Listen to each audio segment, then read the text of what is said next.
快看，那可是谢家大小姐，今天大婚，忠永侯府居然没有一个人出来迎接。对啊，据说是被山匪掳走了，不结，忠永侯府都不愿意承认。被山匪掳走了，也不见得就不结。今天下这么大雨，肯定不能准时到。新娘子多好啊！不行，让他原路滚回去。我们家侯爷说了，这门亲事他不认。小姐，他们抱紧我怀里的盒子。上辈子我就这么灰溜溜的抬着嫁妆回娘家，在京城丢尽了脸。谢家为了名声，你辱没门风，拿3尺白绫吊死吧。最后还是母亲和舅舅好说歹说，让我自降为妾。他为我撑腰，从边关赶回来，母亲急火攻心，也跟着去了庶妹，故意刁难我，忍不了，冲出门时伤了她肚子里的孩子。我到那时才知道，我新婚的丈夫宋勋早就跟庶妹私定了终身，还有了孩子。规矩，狗屁的规矩！上辈子我守了规矩，可那些人呢？哪个守规矩了？这侯府我尽定了，这血仇我不报不休。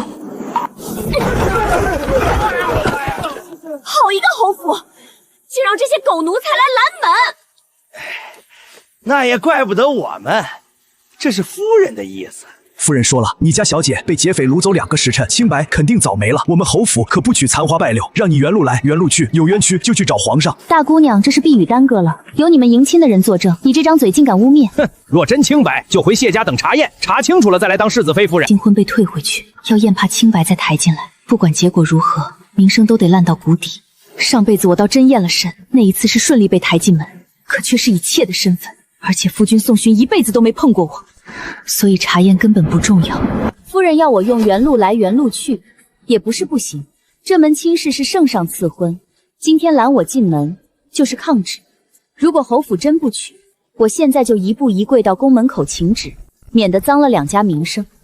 谢小姐，这等小事儿没必要惊动圣上，老奴现在就去通报正院。不必，这路我熟，我自己进去就行。这条路我上辈子跪过无数次，最难堪的时候就是求宋巡能够救救我舅舅，额头磕的全是血，可换来的只有一句：以后允许你供奉你舅舅。宋巡，你欠我的要一件件还。母亲，母亲。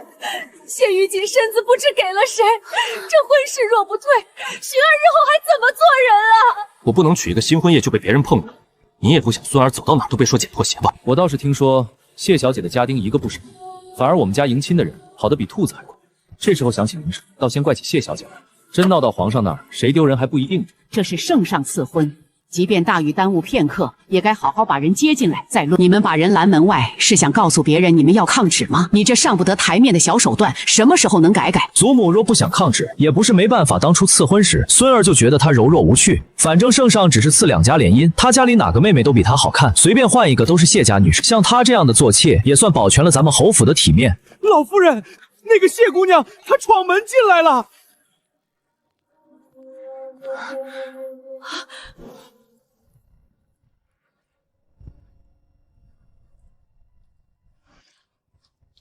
谢家谢玉锦拜见老太君。倒是个好模样。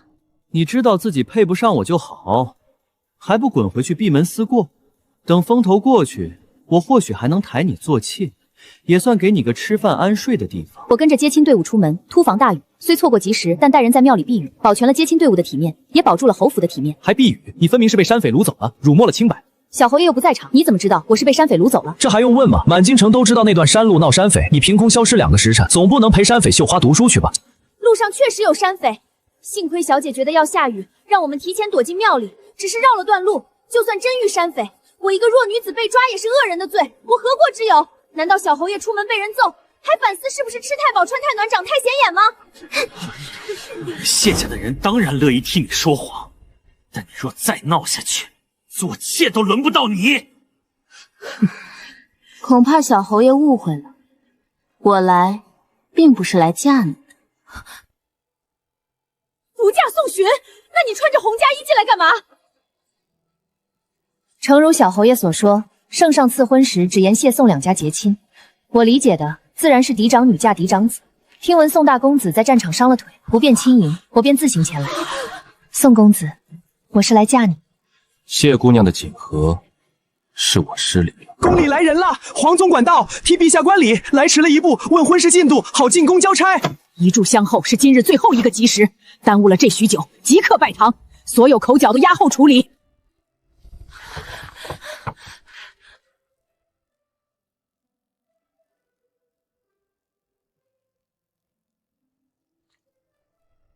小姐何必这样委屈自己？那宋大公子身有残废，这辈子都站不起来了，您还这么年轻，要改口叫姑爷了。夫人和舅爷若是知道您这样委屈自己，怕是心都要碎了。姑爷比那宋寻名声也没好哪去，从前在战场上是煞神，如今在京城也是暴虐成性。但凡有人敢得罪他，怕是都瞧不见明日里的太阳。之前还有人瞧见他扒人皮，拿人喂狗。你也知道那是得罪他的人呢，一朝从云端落到泥地上，又被剥了爵位。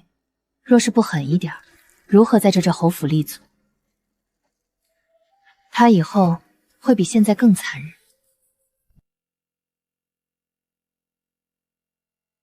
您嫁给大公子到底图什么呀？我不是盲目为了躲避宋寻才选宋哲的，手里这个锦盒是前几年去庙里进香的路上偶遇宋哲落水，我跳下去救了人，男女授受不亲，我不肯留名，宋哲就给了我这块玉佩，用锦盒装着，说日后找来可以允诺我一个请求。小姐，您救过大公子？我也知道这男人可不是真的养在后宅的病秧子，而是后来血途千里的叛军之主，暴力成性，六亲不认，是史书上难得没有争议的臭名昭著的暴君。他登基那日杀了侯府满门，我刚好被宋寻关在柴房里奄奄一息，临死前看见他手起刀落，亲手取了宋寻的性命。从前欺凌他的、陷害他的，都尽数填入万人坑。小姐，那您还嫁给他？我怕他的残忍，可也知道至高无上的权力难能可贵，早早拢住他，我想要的一切都能事半功倍。可怎么拢得住啊？大公子那人瞧着就不像好说话的。能拢住男人的唯一办法，就是生一个他的孩子。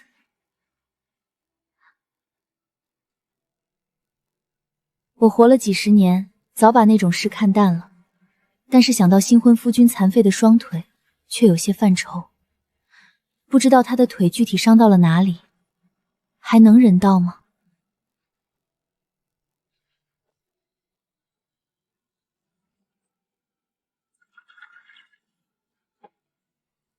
改天得找个大夫问问清楚。那他后院可还养着8个侍妾呢，算怎么回事？听说日日都泡在后院，夜夜笙歌，本来腿脚就已经那样了，还这样荒唐胡闹，身子骨能好吗？等到了您这儿，怕是早就被掏空了。到时候您若生不出孩子，日子只怕更难过。谁说我半点不在意？小姐您有侍妾是好事。好事，说明能人道，顶多是差了一些。差了一些？小姐您怎么说的这么轻巧？我只想生个孩子，想得很简单，差了补就是了。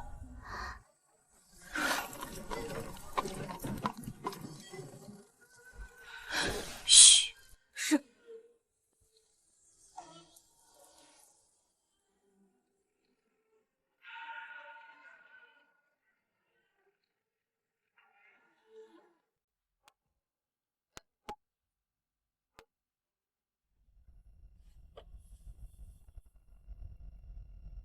我给你的玉佩是这么用的。我生平最恨被人威胁，一个宋寻不要的女人，居然敢以此威胁嫁给我。我不是盲目为了躲避宋寻才选你的，手里的锦盒是前几年去庙里进香的路上偶遇你落水，我跳下去救了人，男女授受不亲，我不肯留名，你就给了我这块玉佩，用锦盒装着，说日后找来可以允诺我一个请求。我也知道你可不是真的养在后宅的病秧子，你是后来血屠千里的叛军之主，暴力成行，六亲不认，是史书上难得没有争议的臭名昭著的暴君。你登基那日，杀了侯府满门，我刚好被宋寻关在柴房里，奄奄一息。临死前看见你手起刀落，亲手取了宋寻的性命。从前欺凌你的、陷害你的，都尽数填入万人坑。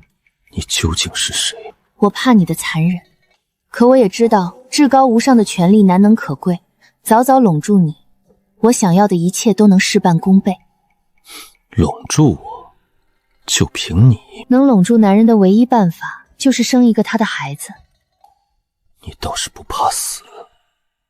我活了几十年，早把那种事看淡了，但是想到新婚夫君残废的双腿，却有些犯愁。不知道你的腿具体伤到了哪里，还能忍到吗？谢玉姐，你知不知道你在说什么？知道，说的是实话。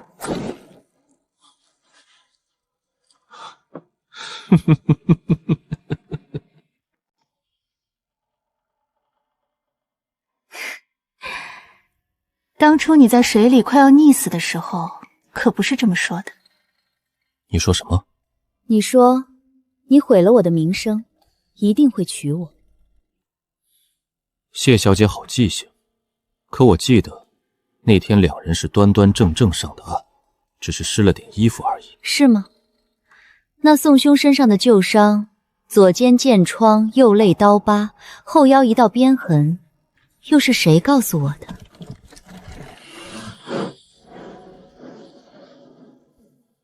你一个没出阁的闺秀，怎么会对我身上的旧伤了如指掌？宋兄觉得呢？上辈子从死人堆里爬过来，我亲眼见证母亲和舅舅一家死在自己面前。为了他们，我也必须抱紧宋哲这棵大树，好好活下来，才有机会保护他们。谢玉姐，你到底是谁？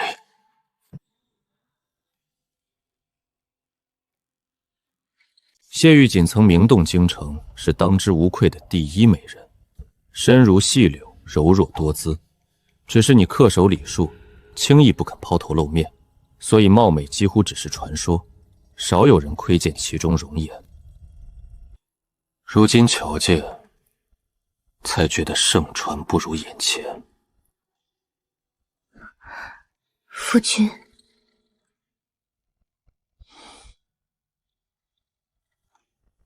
这么想嫁给我，难道真就为了那点破名声？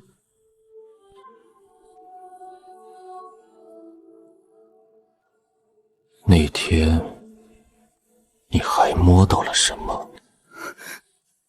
知道上一个信口开河的人是什么下场吗？早听说宋生的恶名，背后多明着一句他的舌根子，都会被扒了舌做菜，让人吃下去。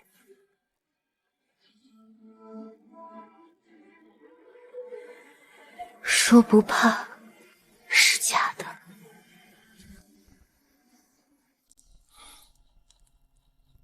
刚才那些是我胡作的，我当时跑都来不及，怎么还敢去摸一个血气方刚的陌生男人？那你方才说的旧伤，可谁让侯府的规矩，掀了盖头才算夫妻？我既然选择嫁给宋哲，就不会容许一点差错。洞房可以从长计议，但是这盖头，他得掀。这是谁跟你说的？这些是拜过堂后，老太太私下同我说的。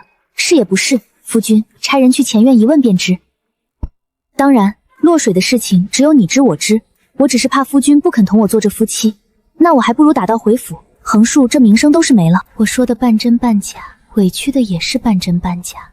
老太太说的只有你身上的旧伤，让她多加照顾。至于下腹的痣，是上辈子那个人告诉我的。上辈子？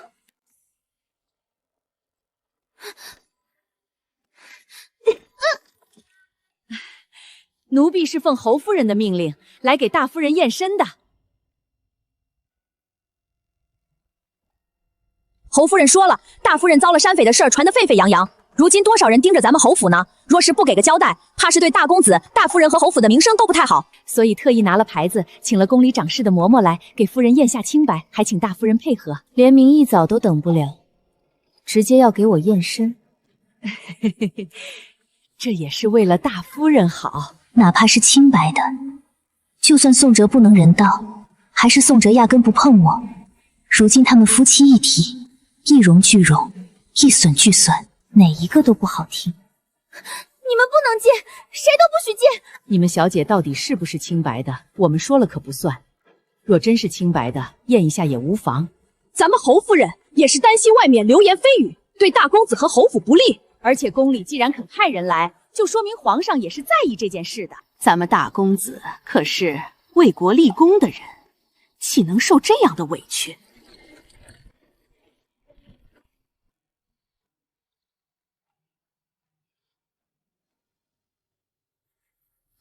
就是啊，藏着掖着，只会让人觉得此地无银300两。若真是被山匪破了身，有了身孕，到时候栽在大公子身上，岂不是乱了血统？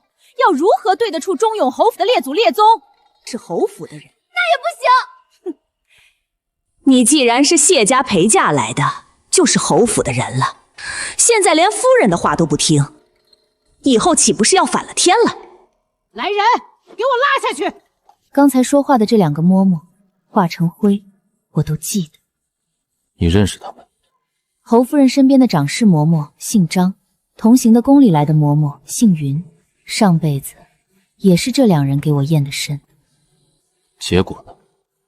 虽然是清白，但传出去的话却是模棱两可。说我虽然没破身，后腰和后颈却有几处淤痕，像是男人掐的。放开我！你们放开我！放开！你们放开我！小姐！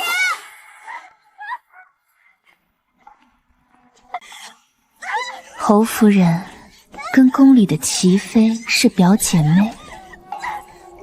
云嬷嬷就是齐妃的人，张嬷嬷更是完全被谢玉竹收买，蹉跎到我口不能言。这辈子我已经改嫁给了你，侯夫人就这么等不及啊！新婚夜，我的身毁了，我再给你扣一顶绿帽，让她一辈子抬不起头，真是好一个一箭双雕。小姐，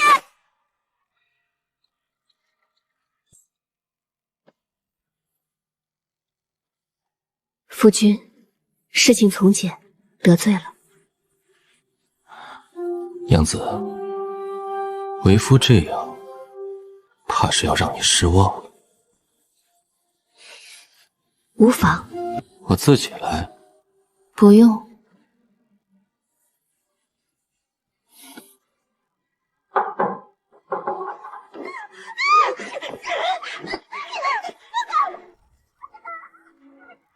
满京城都知道你残废，如今的侯夫人是个好继母，极尽手段的替你张罗微补治病，逢人就哭我那可怜的大儿子。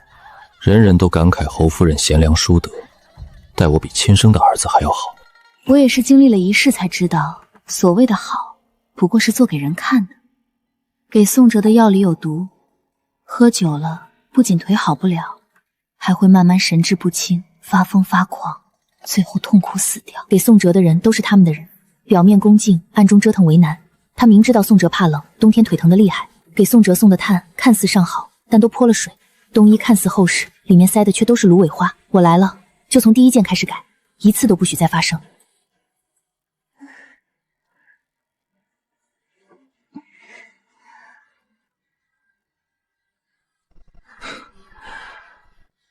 好娘子，除了最开始，你全程没有看我一眼，甚至连制造现场的时候都没想到我，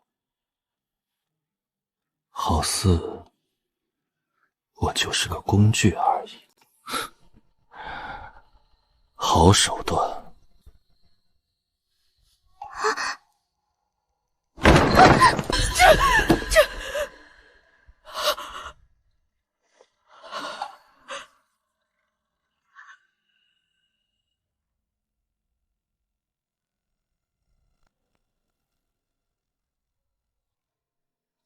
方才嬷嬷说什么来着？验身。原怕都有了，还验什么身？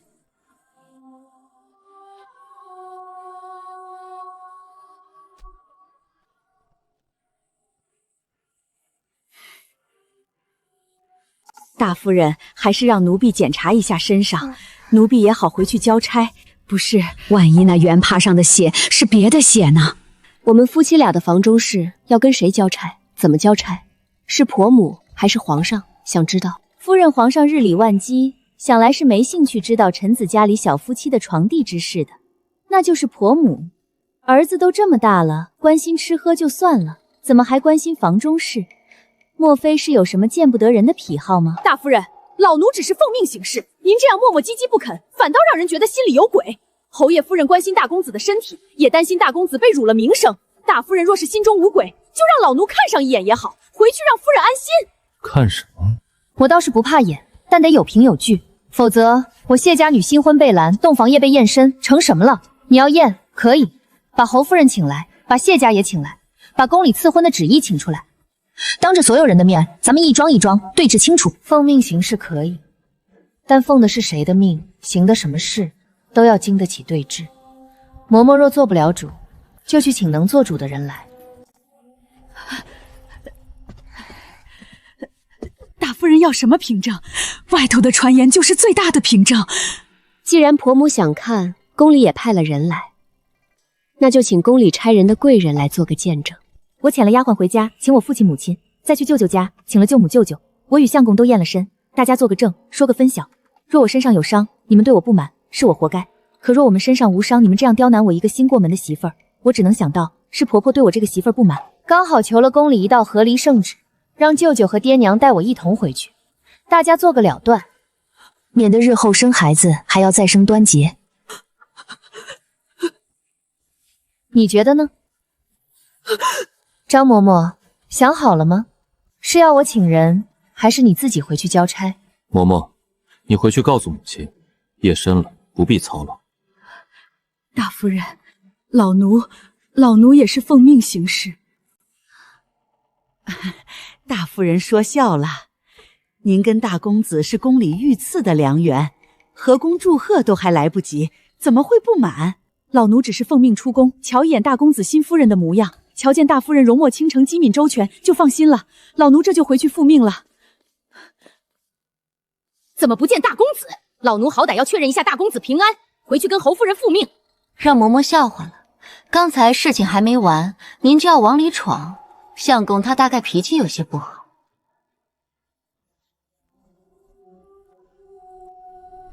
滚！老奴告退。小姐，您方才吓死奴婢了。没事，退下去吧。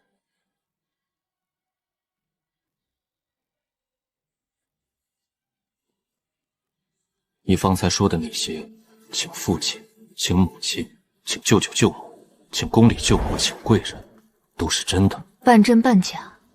他们若敢闹大，我就敢做全。你检查清楚了吗？真是处子！回夫人，奴婢看着大夫人神色妩媚，身上还有大少爷捏出来的红印，确实是承宠的样子。宋哲呢？大公子一直在里头，但奴婢偷眼瞧着也是衣衫不整。这本来是雪儿的姻缘，那是雪儿不要的东西，就让宋哲捡了漏。现在好了，皇上御赐的婚事，加上宋哲本来就有战功，谢家跟宋哲一联手，宋寻这个爵位还能保住吗？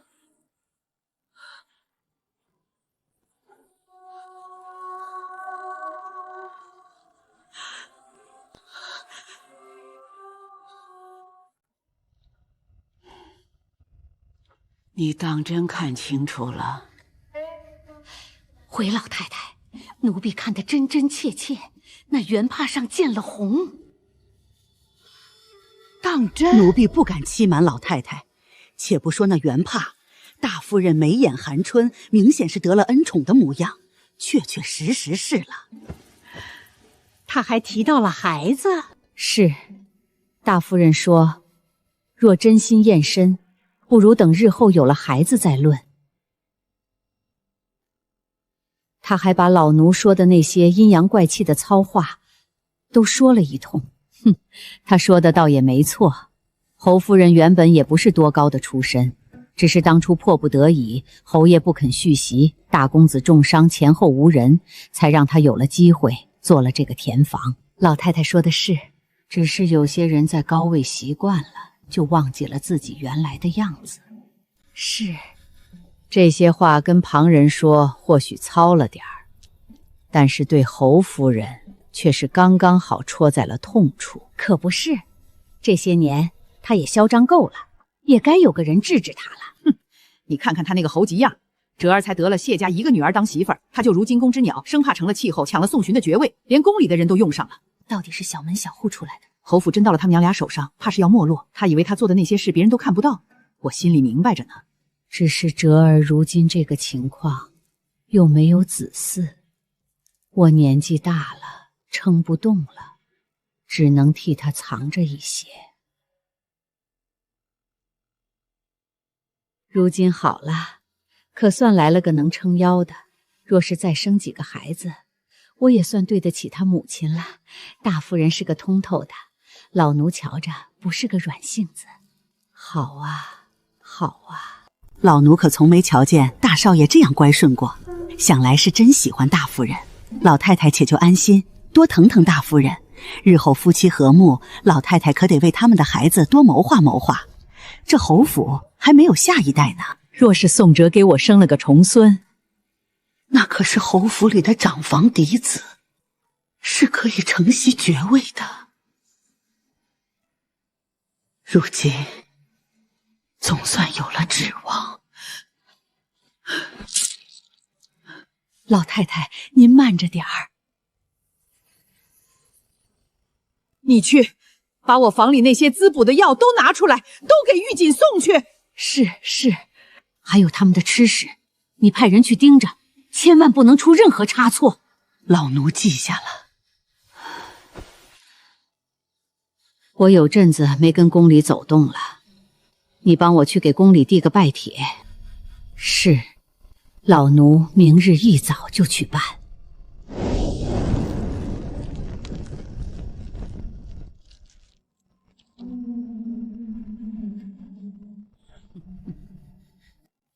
就算能保住，若是宋哲跟谢玉锦生了孩子，那下一代这座位还是要还回去的。到时候他还剩下什么？之前让你送的饭食，宋哲一直吃着吗？吃着呢，咱们的人都在暗中盯着，每次都是用完的。那就再加一味药，他们不能生孩子。是。对了，谢家还有个庶女，叫谢玉燕。都不用别人在背后挑唆。小姐，我的大夫人，您怎么还有空摆弄这些呢？大公子昨儿去冯姨娘那儿了，今儿去王姨娘那儿了，隔老远都听见里头的笑声呢。您这刚新婚3天，回门都还没到呢，他就迫不及待去找小妾。这要是传出去，怎么了？传出去，您的脸面往哪儿搁啊？京城里的人还不笑话死您？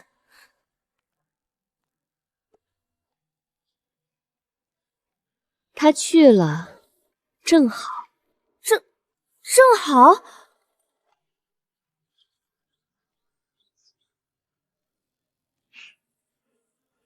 我清静，做事也方便。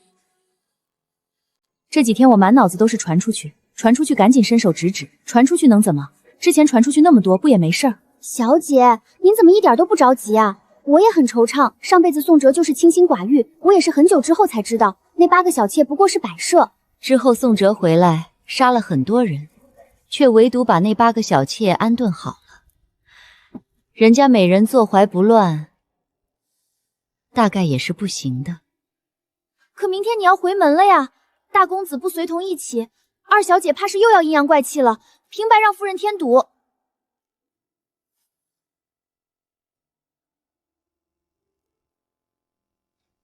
我倒是想起来了，老太太昨天不是送了许多药材过来？是，满满2箱子呢，奴婢收在耳房了。你把那一锅炖了，给他们送去。给谁？大公子不喝，就给那些小妾们喝。就说我赏的。哎，奴婢这就去办。安生事儿，安生事儿。奴婢听说老太太平时避在佛堂，很少出来，可给您送的东西都是极好的。奴婢瞧着还有不少宫里的东西，想来对您很满意。有了老太太撑腰，日后大公子补好了身子，你们生个小公子，您的日子就好过了。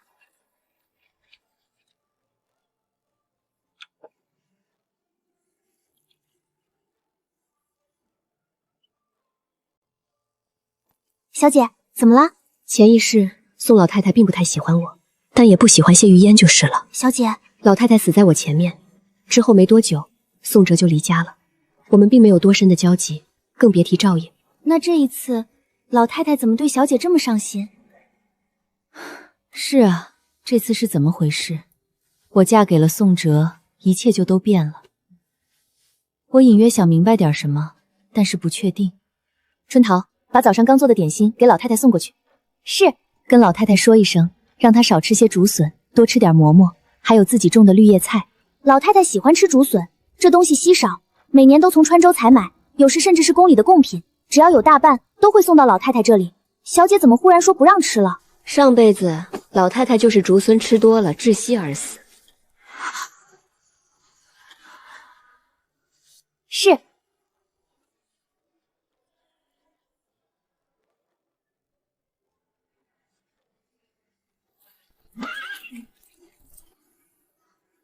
大公子怎么还不来？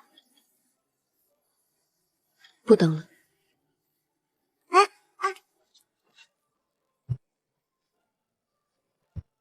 有些事我一个人去做也挺好的。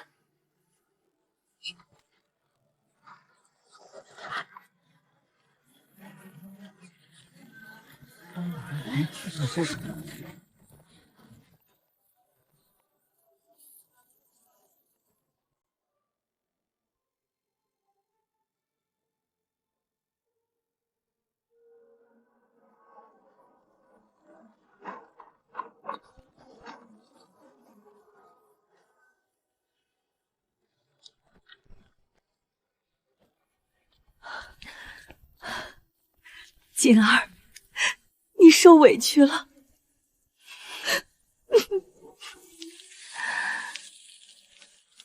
前世因为我的识人不清，害得大哥尸骨无存，母亲也气急攻心跟着去了。如今再见母亲完好的站在面前，娘，锦儿不委屈，相公待我很好，有他在，侯府的人不敢欺负我。至少目前，我新婚夜骂婆婆，说婆婆对儿子有特殊癖好的名声，已经在外头传开了。你父亲他称病躲在房里，不肯出来。他说你丢人现眼。无妨，女儿回来是想见娘。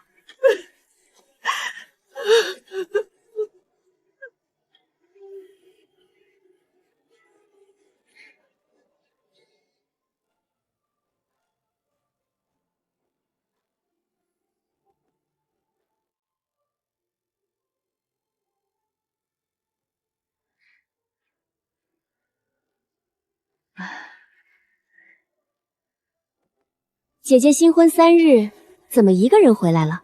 姐夫呢？该不会是嫌弃姐姐，连回门都不肯陪吧？妹妹说完了吗？说完了就喝茶，茶凉了不好。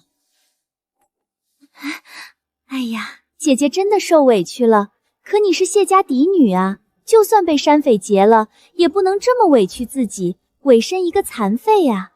姐姐不说话，该不会是被我说中了吧？姐夫当真嫌弃你？姐姐，你说你堂堂嫡长女，嫁了个不能走路的，回门还一个人，这要是传出去……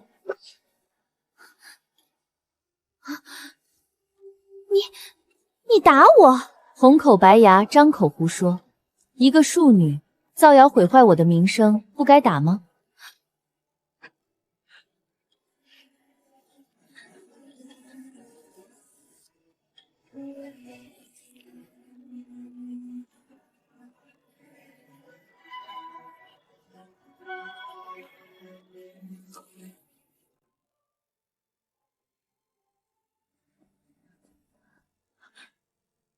庶女。谢玉锦从前不会这么说，她从不把嫡庶挂在嘴上，弟弟妹妹都一样。可眼前这个人不一样了。前世害了自己一辈子，害了舅舅一家满门的仇人就在眼前。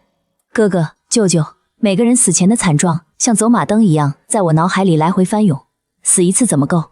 这辈子我要他们想要的都得不到，到手的都抓不住，我要让他们比死还难受。娘，我们进去说话。站住！你一个坏了名声的女人，凭什么打我女儿？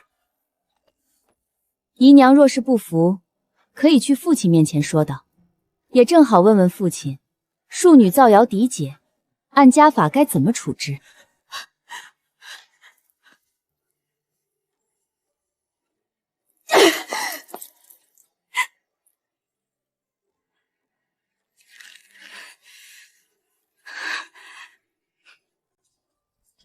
大小姐嫁到侯府就是不一样了，回家喊打喊杀的，不知道的还以为你是嫁了侯爷当侯爷夫人呢，结果呢是嫁了个瘸子，一个残废，说焉而胡说。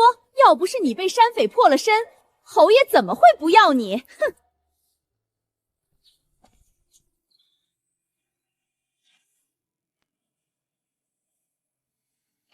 前世他们找了山匪，结花轿只是个开始，害得我名声尽毁。只是因为当时谢玉嫣肚子里怀了宋寻的孩子，他们就可以这样肆虐别人的人生。现在计划毁了，他们当然坐不住。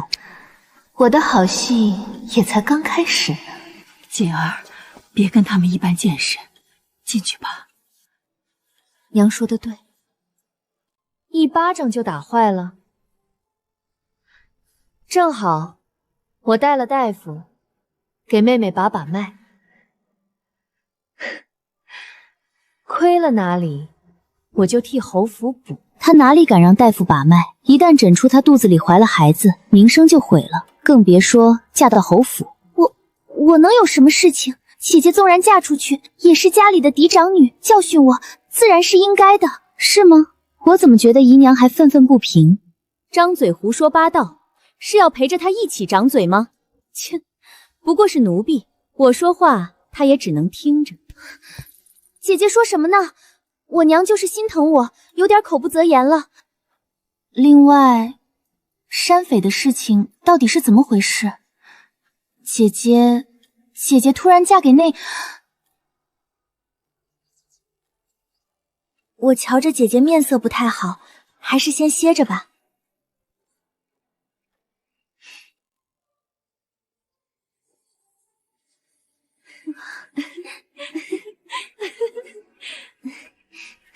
宋家公子，这不得不让我们多想。有什么可想的？那宋寻虽是侯爷，生母只是个田房，哪里比得上我家相公尊贵？回来之前，我特意熬了燕窝给大家尝尝。快尝尝，这可是我早起炖了2个时辰的。姐姐真是破费了。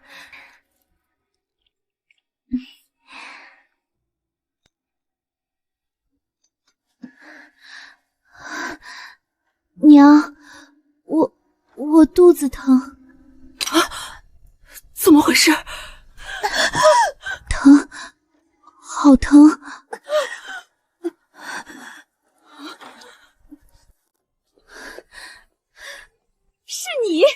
是你在燕窝里放了东西，要害我的嫣儿。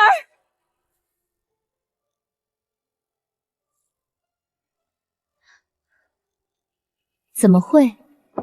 只是加了一点红花，对女子的身体极好。妹妹怎么会不舒服？让大夫过来瞧瞧吧。这东西确实是好东西，但是对孕妇而言影响可大可小，剂量一旦大了，滑胎都是可能的。不过看谢玉嫣现在的状态，肚子虽然疼，却还没有到见红的地步，显然没有那么重的剂量。但即便如此，也得卧床休息好久。这么好的东西，怎么会影响身体？应该是我昨天吃的不对了，去躺躺就好了，不用麻烦姐姐了。是不想麻烦我，还是想借着这茬儿诬陷我？从我进门开始，你们就人云亦云，污蔑我被贼人污了清白。现在又说燕窝里有东西，难不成妹妹的身体是真的不舒服？只是不是吃错了东西，而是受到了红花的影响。那是出了什么问题呢？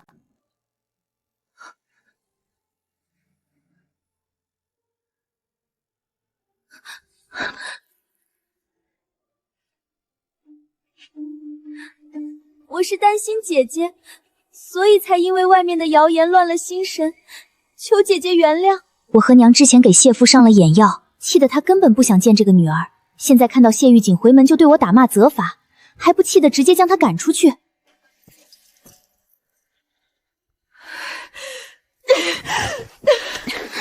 父亲一直疼爱我，为什么前世半点不听我的解释，反而急吼吼地将谢玉嫣嫁过去？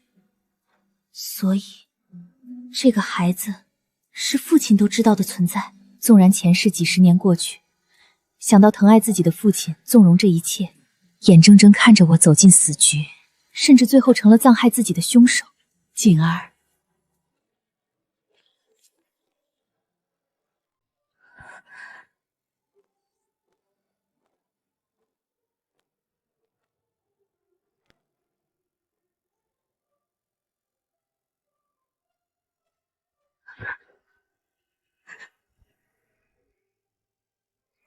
怎么回事？爹爹，我没事的。姐姐教训我是应该的，谁让我担心她出事，说错了话。你在外面丢了那么大的人，回来还又打又骂又罚的，是想做什么？在外面受了气，回家里找人撒气？原来我一直崇敬的父亲也不过如此。若是按照上辈子的脾气，我必须要争个是非曲直，不出意外，父亲最后也会妥协。毕竟我的名声还在，对谢家的助力比谢玉嫣这个庶女大得多。父亲说的是，女儿在外面丢了人，回来不该再闹。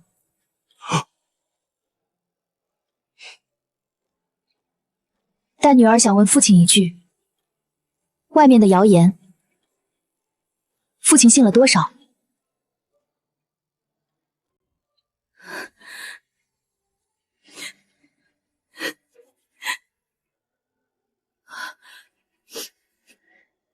爹爹，女儿出嫁当日，因为躲雨才没有遇上山匪，结果那侯府非要将脏水泼在我身上，还要败坏整个谢家的名声。别人也就算了，怎么你也不向着我？他们不明是非，你说清楚就好。这么对你妹妹是做什么？你这又是打骂又是罚跪的，给谁看？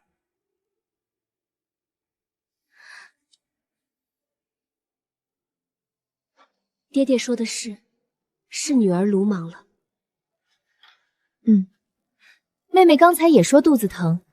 春桃，你快去将吴大夫喊来，给妹妹把脉。是小姐。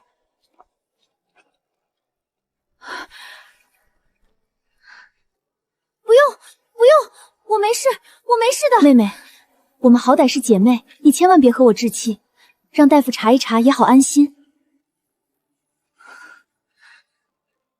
那就让大夫看看。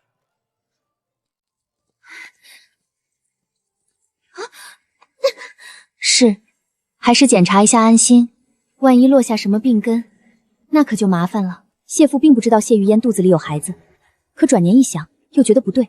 谢父对我态度的改观，真的就是单纯因为我失贞了吗？可连辩驳的机会都没有给我，是不是过分了？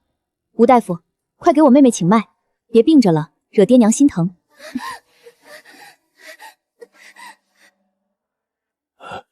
吴大夫，我妹妹的身体有什么问题？少夫人，二小姐没有什么病，脉象显示有喜了。什么？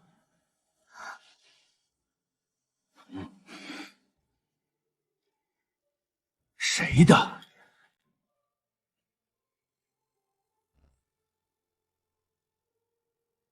哪里来的庸医？嫣儿还待字闺中，怎么可能怀有身孕？确实不该，那就拿父亲的牌子去请太医来诊脉吧。那怎么行？一旦闹成这样，整个京城都会传得沸沸扬扬。都下去，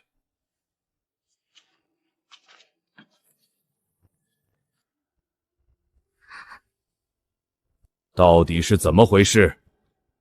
你说。爹，妹妹未婚先孕，无论怎么说都不好听。胆敢做出这样的丑事，必须家法处置。胡闹！她都已经有了身孕，你还要对她执行家法，是要她的命吗？我只是因为外界谣传谢父就要为谢家的名声让我自裁。现在谢玉嫣和人珠胎暗结，却连家法都舍不得，当真是个好父亲。所以父亲是觉得这算不得什么大事，他珠胎暗结不算大事，我被人传谣，父亲不为我辩解就算了，还觉得我丢人，这事当真是有趣。哼，你自己丢人不算，还要带上全家人。谢玉锦，我看该被执行家法的人是你。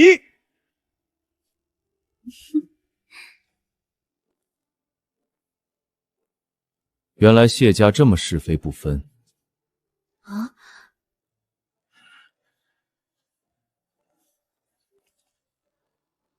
啊！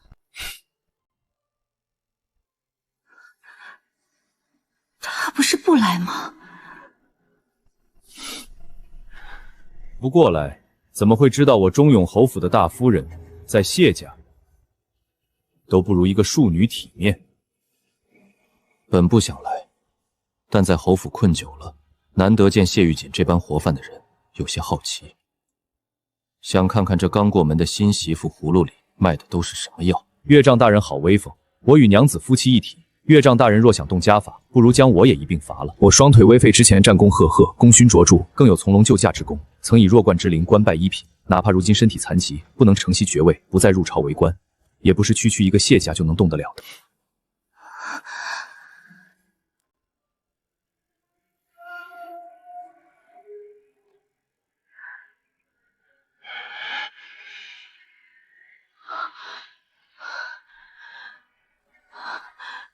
夫君切勿动气，父亲也是关心则乱，实在是家中庶妹不像话，尚未出阁便做出此等丑事来。若此事闹开，只怕整个谢家都没脸活了。你好好回个门，还带个大夫，给人难看不够，当着外人在胡说八道什么？父亲那眼神分明是恨不得把我杀之而后快，哪里有从前半点怜爱的样子？什么腐女情分，在谢玉嫣面前都不堪一击。父亲息怒，女儿带大夫来，原是好意。妹妹方才说肚子疼，女儿心疼妹妹，才请大夫诊脉。谁曾想诊出这等事来。父亲若觉得女儿做的不对，那女儿以后不管妹妹便是。只是妹妹肚子里的孩子，总得有个说法。岳丈大人，家务事关起门来怎么都好说，但若闹大了，谢家颜面事小，圣上赐婚的体面事大。岳丈大人以为呢？娘子，时辰不早了，回门礼也送完了，该回了。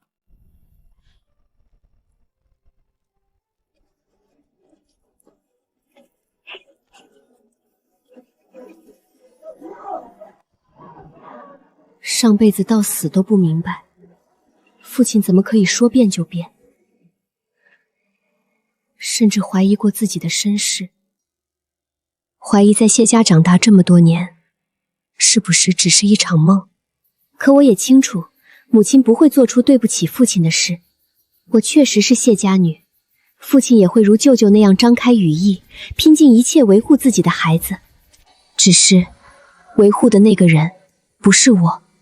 前世亲眼看见谢玉嫣被宋哲斩时，父亲手脚都被打断，浑身是血，却还是拼了命爬到宋哲脚下，只求他放谢玉嫣一命。上辈子我自贬为妾嫁给宋勋，没过多久，谢家就借着忠永侯府的势力扶摇直上，大哥身死，母亲心丧，没过百日，我这位好父亲就将张姨娘抬为了正房。夫君腿脚不便，婆母和老太君特意交代，要接了靠谱的大夫随身照看。吴大夫是宫里退出来的老人，我一早回家之前亲自去请来的，在父亲眼里竟成了刻意谋划。您说我在外头丢了人，怎么不说妹妹不做亏心事，不怕鬼敲门？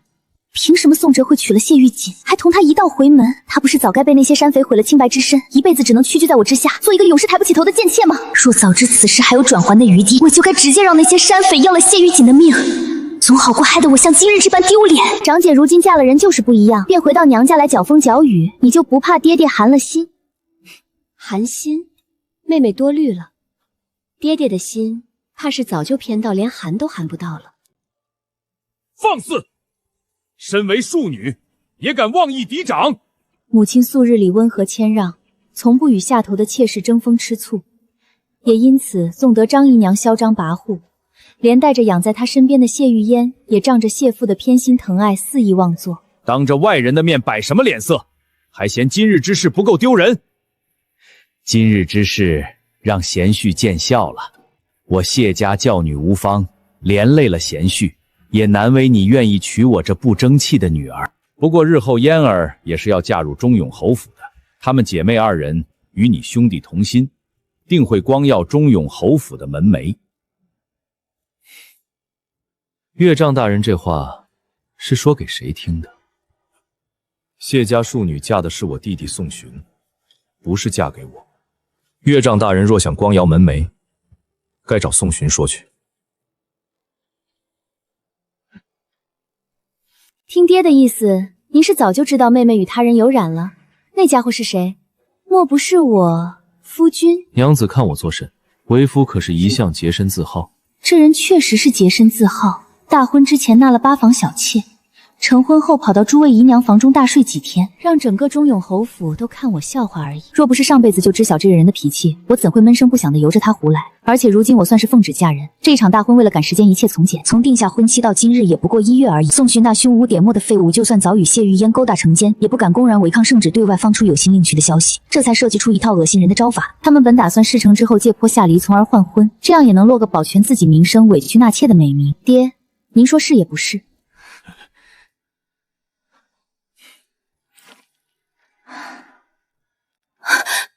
爹，你是疯了吗？宋寻再怎么说也是准侯爷，他最看重女子清白，为了这2个字不惜抗旨，又怎么能娶一个……你们谢府是当我侯府无人不成？一个尚未婚配就身怀6甲的人，也配嫁入侯府？若此事传出去，谢大人是想将我侯府颜面置于何地？谢大人如此不顾体面，就算自贬为妾入我家门，我都得带我那不争气的弟弟考虑1、2。您倒是有本事，敢替我父亲做了主了？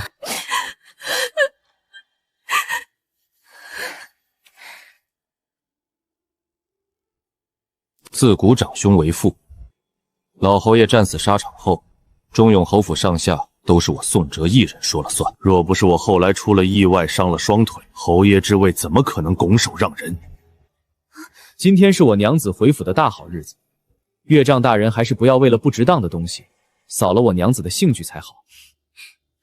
厨房已经将酒菜备下了，玉锦，还不快带你夫君到府中各处转转？我确实是想看看娘子自小长大的地方，不知娘子可愿代劳？夫君有命，不敢不从。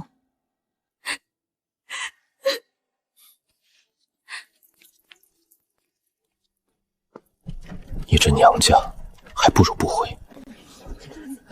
多谢夫君今日为我解围。我可不是为了你。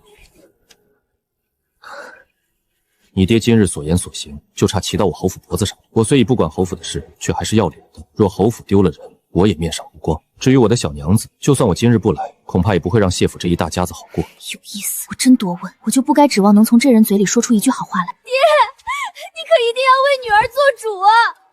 女儿如此这般做，都是为了咱们谢家。若女儿真的嫁人为妾，还不如一头撞死在这儿的好。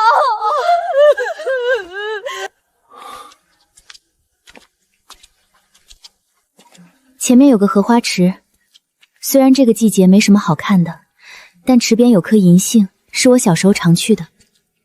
那就去看看。嫣儿，爹知道你委屈，可眼下你已经有了身孕，无论如何你都得嫁进侯府了。等进了门，他宋寻如何，不还是你说了算？爹爹，您总说娘是您最爱的人，可娘这些年在府里过的什么日子，您不是也看到了？您难道还要让女儿走上娘亲的老路吗？宋哲不过是个废人，哪至于让我爹怕成这样？我不信中永侯府什么时候轮到宋哲说了算。早知道这样，我还不如把他留在厅上，跟谢府那一大家子大眼瞪小眼呢。那你这腿怎么……还不是怕你被为难，特意找人寻了药，只能维持12个时辰，但副作用是钻心之痛。我知道他有事瞒我，但是他不说，我便不会过问。只是他为何要为了我做到如此？又或者是他到底有什么阴谋？我能信他吗？小姐，夫人请您过去。夫君稍后，我去就回。小姐，大公子怎么突然来了？他别是来看咱们笑话的吧？她是你家小姐，不对，您名正言顺的夫君，回个门怎么就成看笑话了？倒是你，让你办的事情如何了？您就放心吧，二小姐干的混账事儿早就在府里传遍了，用不了多久就会人尽皆知，看她还怎么舔着脸欺负小姐您。今日虽然已经让张姨娘和谢玉嫣丢了颜面，但事情到底没有闹大，谢府关起门来都是一家人，我还是得先给娘亲提个醒。那宋哲早年就是个杀人不眨眼的煞神，今日这场面你们也看到了。锦儿性子弱，要真就这么嫁给他，日后哪还有好日子可言？不行，我要给大哥写信，让他即刻去侯府登门退亲。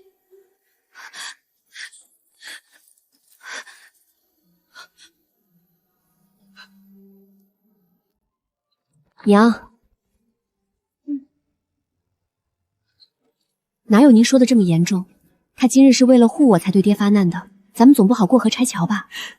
娘，女儿的日子好着呢，这亲事绝不能退。没了宋哲，我拿什么对付宋寻母子？光凭谢家这点门楣和我大哥的战功，恐怕这一辈子都拍马不能及。更何况，我可不想因为自己的事连累家人了。锦儿，就算他今日是为了护你，可那不也是为了保全他自己的颜面吗？更何况他如今双腿残疾，已无剑锋，在侯府里如何能给你撑腰？此事关乎你的终身幸福，可不能马虎。依娘看，这婚事还是就此作罢吧。娘，您听我说。娘，您听我说，我嫁给宋哲已经是眼下女儿能给自己换到最好的婚事了。锦儿，更何况大哥远在边疆，那边战火纷飞，血流成河，每日都有人在死。皇帝在此时下旨赐婚，力排众议也要让女儿嫁进中永侯府，为的不就是让大哥能在边军竖起威望吗？女儿的婚事自己做不了主，也不奢求索家郎君能为我做些什么。可只有大哥得了侯府的助力，才能再无后顾之忧。娘难道不想让大哥早日回京吗？宋哲早年所率的大军，在他腿伤后便被分散各处，四方边军皆有其人脉，其中驻北军的人数最多。可偏偏中永侯府的宋寻一事无成，别说率兵了，骑马跑得快了些，都得吓丢了魂。将军府主将镇守西南，分身乏术。我大哥临危受命，初春才匆匆赶往北镇边境。锦儿，大公子，你是为了你大哥才……您怎么在这儿？若想保证北境无恙，拿下驻北军是唯一选择，否则皇帝也不会在这个节骨眼上突然将拖了3年的婚事提上日程。一直以来，皇帝都以宋哲伤重为由，将两家的婚事搁置，甚至前阵子京内还出现过谢宋两家婚事告急的谣言。可惜这种浅显易懂的局面，我上辈子却怎么都没看透，整日都关注着后院那些琐碎小事，由着那些人作践自己。现在光想想，我都能气得呕出一口血来。娘亲，眼下女儿的婚事也已经定了，就算宋哲伤了腿，郎中不也没断定他这一辈子都站不起来吗？只要用药细心调理，再多加照顾，总有能守得云开见月明的那天。你呀，总有你的道理。你此番为了你大哥受了这么大的委屈，待他回京，我定会让他备上一份厚礼，去好好谢谢你这个妹妹，也让他们侯府的人知道，你也是有娘家人可以撑腰的。至于你爹，咱们母女是指望不上了，他早就被那对母女迷了心窍。若不是今天谢玉嫣东窗事发，他只怕都不肯来见你。若那宋哲也同你父亲这般，是个只知宠妾灭妻的混账，那你趁早与他和离，就算一辈子不嫁人，娘和舅舅也养得起你。娘，哪就闹到要和离的地步了？在门口拦门要我给足银钱才肯进门，也并未要我验身。他虽是武将，却也懂得尊重女子，并未强迫我做任何事。后来他让那2个嬷嬷滚。中永侯府简直欺人太甚，他宋哲是拼着一身战功保住了侯府门垛，可那陈瑶花一个贱妾抬上去的田房，也配为难你这样的名门嫡女？他当我将军府好欺负不成？娘您消消气，消消气。那日若不是宋哲肯松口，女儿恐怕就真得带人回娘家了。今日这情形，娘亲也瞧见了，父亲只怕会赐我3尺白绫，恨不得我吊死在家里，好全名节呢。此事是我欠了他的，娘亲怪谁也怪不到他头上。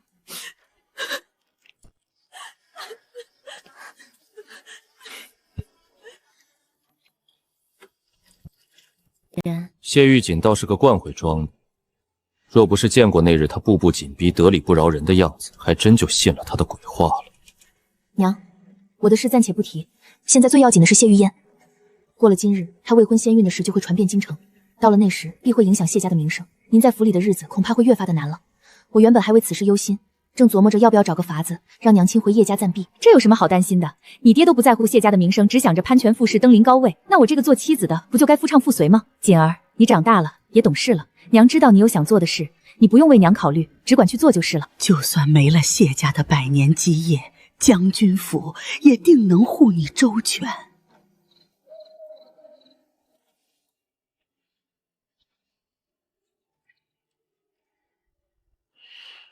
娘亲，你放心，无论如何，我都定会护你和舅舅还有大哥平安的。我不但要保护好自己最爱的人，更要让那些前世一步步将我们逼进死路的人生不如死。血债唯有血偿才算公平。小姐，还以为今日回门，岳母会不舍得放人呢，真是让人好一阵担心。夫君，你又开我的玩笑，若再有下次，我可就不依了。膈应人，谁不会？你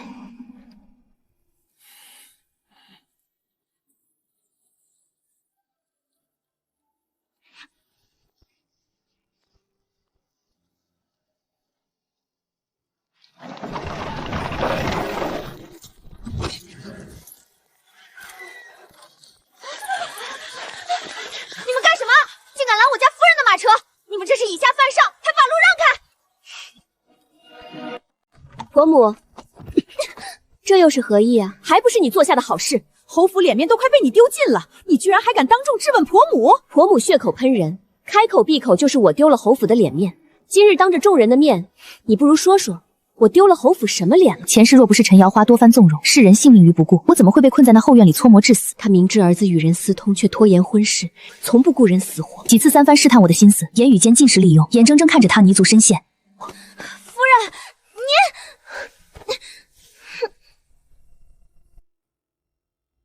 你大婚当日闹得满城风雨，回门又带了大夫去接自家庶妹的仇，你当外头的人都是瞎子聋子？侯府的脸面就是被你这样一点一点丢光的。婆母消息倒是灵通，我接自家庶妹的仇与侯府何干？你少在这里巧言令色！今日你若识相，就自己下来跟我进去说话；若是不识相，母亲这是要当街拦我侯府大夫人的车，传出去，到底是谁丢脸？母亲还是请回吧。却在大婚之日拒之门外，让我颜面扫地，生不如死。我倒是忘了，这位侯夫人才是一切悲剧的始作俑者。今日婆母若是不拿出证据来，侯府的门我和夫君可就不进了。夫君腿伤不便，今日出门已操劳了一天，我还真想知道我们夫妻两个到底怎么得罪婆母了。3日回门乃是旧礼，可我们两个出个门，竟连家都不能回了。这谢家姑娘不是被山匪那个了吗？怎么能嫁给宋将军？你可别胡说，我瞧着这局面可不大对，这好像是摆明了侯夫人搓磨人啊！若那谢姑娘真不是完璧之身，宋将军怎么可能会娶？你少在这里血口喷人，有什么事儿进来说。婆母，外头的百姓可都听着呢，您若是不给个说法，只怕明日满京城都知道忠勇侯府的心腹连门都进不去。母亲，我虽已不管侯府的事，但我的妻子还轮不到人在门口拦着。谢玉姐，侯夫人本心疼你的遭遇，不愿让你当众难堪，可你非不识好歹。今日你走后，便有人找上了侯府的门，带了3、5个人，对着侯府大门又砸又踹，直说要讨回自己那已经圆了房的媳妇儿。侯府的脸面都被你丢尽了。哦，那侯夫人可查清那3、5个人是谁了？不争气的东西，尽是些小家子做派，连家丑不可外扬的道理都不懂，居然把人拦在门外了。也罢，且瞧瞧谢家的那个会如何反应吧。若是个不争气的，也就不用在他身上浪费时间了。哲儿这些年受了苦，身边有个知冷知热、能开枝散叶的，也尽够了。谢玉姐，你少在这里装模作样。今日你若再不进门，那就永远别进来了。婆母这话说的，我倒是想进，可您的人围着我的车，我进得去吗？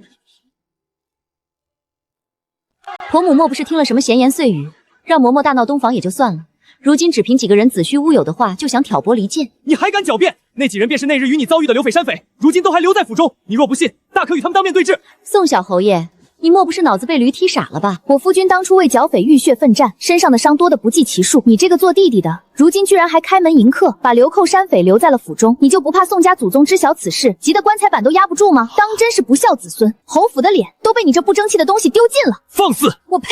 谁放肆？我夫君用一身的伤痛，是为了换你们把山匪流寇奉为上宾的。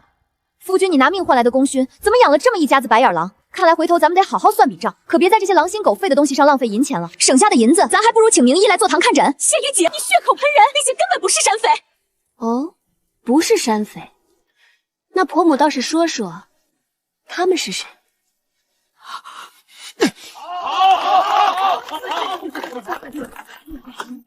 侯府的吃穿用度几乎全靠着宋哲当年的军功换来的东西强撑着。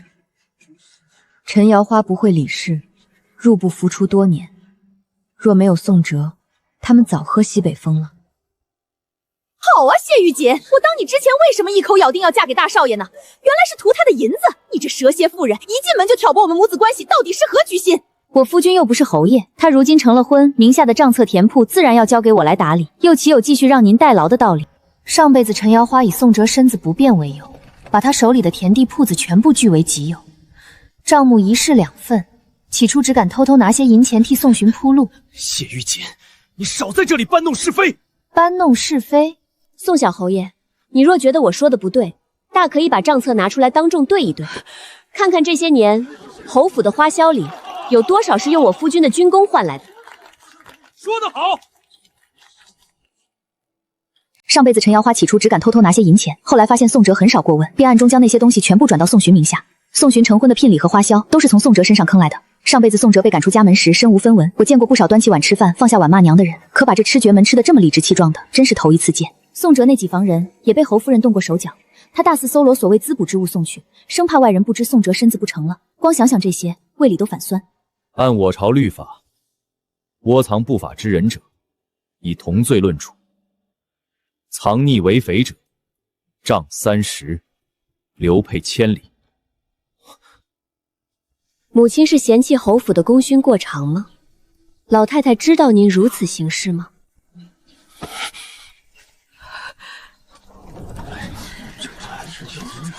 手拿开！换句话说，你这么作死，老太太知道吗？分明是你招惹来的祸端，休想把这么大的罪名扣到我和玄儿头上来！是不是我惹的祸端？把人带出来，一问便知。把人带出来，那我下一句可就说了：谢家女不能平白受人侮辱，还是2次。所以春桃即刻前往大理寺报官，请大理寺遣个官员来做个见证。若此事是与我无关，可不能让人再反咬一口，传出那些莫须有的话来。到时候累着侯府名声不说，还辱没了皇上赐婚的圣意。好一个会算计的丫头！明明是府内的家事，她3言2语就要闹到大理寺。万一真有个岔子，触怒圣意，老太太不会放过我的。都干什么吃的，还不把人拦住？若有违逆，绝不轻饶！我看谁敢！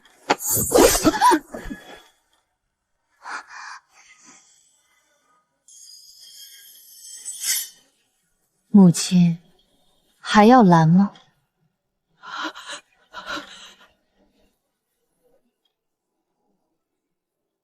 若婆母说的是真的，请朝中官员入府断案，也是证明我清白。